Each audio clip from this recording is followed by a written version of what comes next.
Hello and welcome to Health Matters on Channels Television. Thanks for staying with us. I am Mary Alale Yusuf. Poliomyelitis, known simply as polio, is a disease that largely affects children under the age of 5. According to the World Health Organization, 1 in 200 infections leads to irreversible paralysis. 5 to 10% of those paralyzed do not survive. The global effort to eradicate polio reduced deaths by 99% since 1988, from about 350,000 to 22 in 2017, and saved 16 million people from paralysis. Currently, polio is present in Pakistan, Afghanistan, and Nigeria. However, there's been no new case of wild polio virus in Nigeria in 2 years.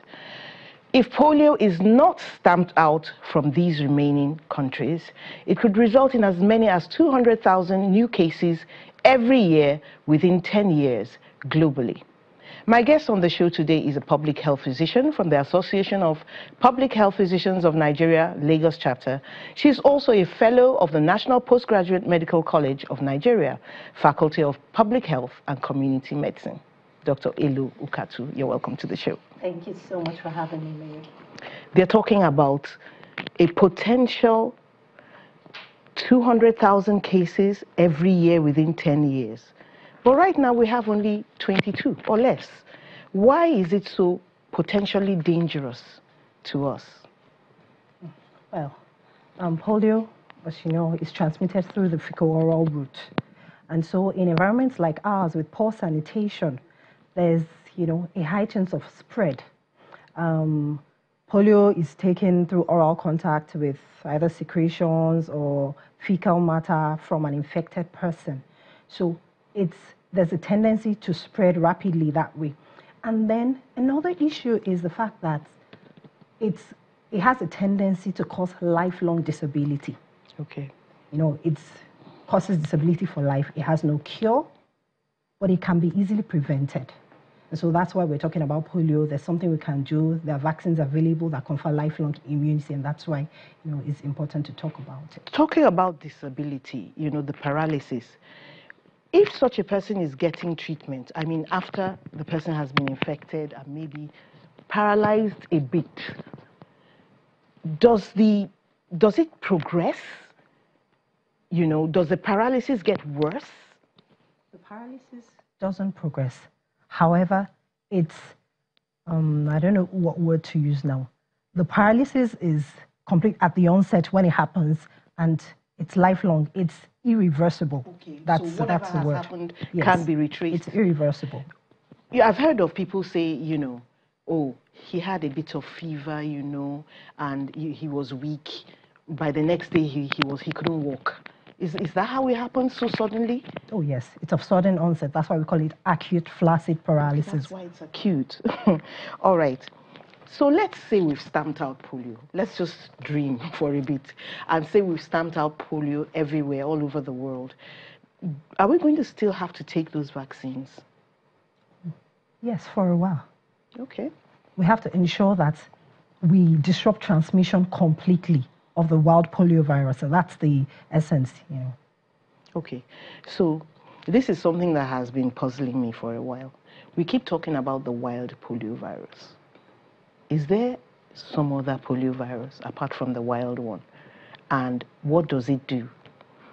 Okay. The wild polio virus is the commonest, kind of polio virus that we have. We have 3 types, the 1, 2, and 3, but the type 1 is the commonest, form of wild polio virus. And that's the one that causes most of the paralysis that we see.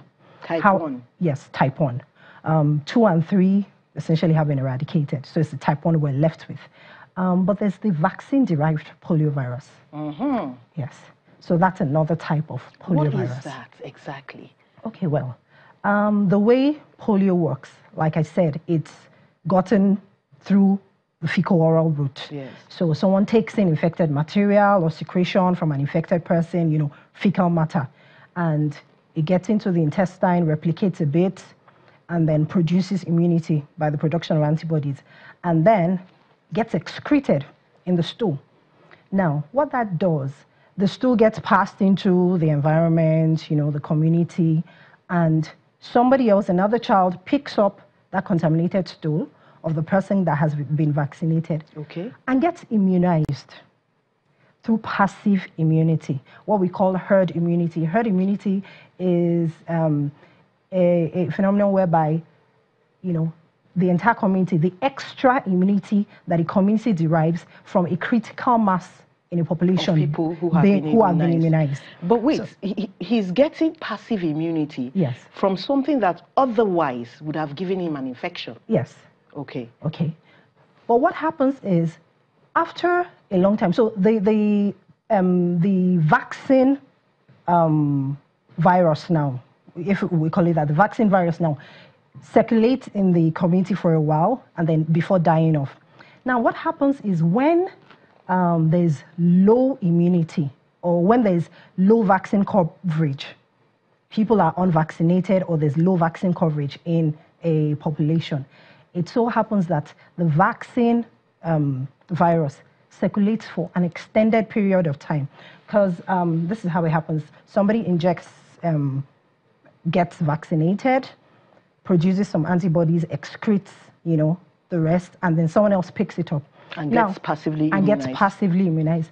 If a good number of people are immunized already, and they have antibodies, they ingest that vaccine, they already have antibodies to it, so they don't get to excrete the antigen. Okay. Now, when several people have not been vaccinated, they keep passing it out, and then it circulates in that